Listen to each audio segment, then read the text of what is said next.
Ciao ragazzi, buongiorno. Oggi sono in un posto pazzesco, in Dolomiti. Lui dice che sono una donna fortunata ad essere in montagna oggi con lui. Vi faccio vedere in compagnia di chi sono.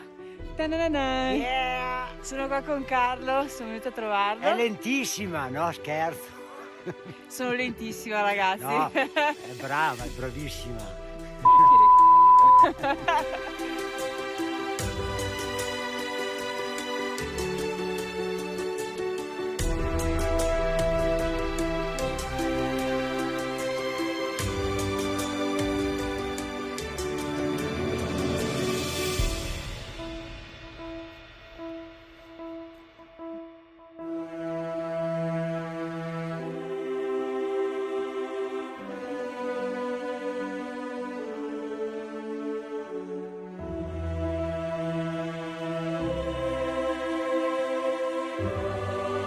Siamo arrivati alla Forcella a 2044 metri. Di qua si vedono i miei uomini.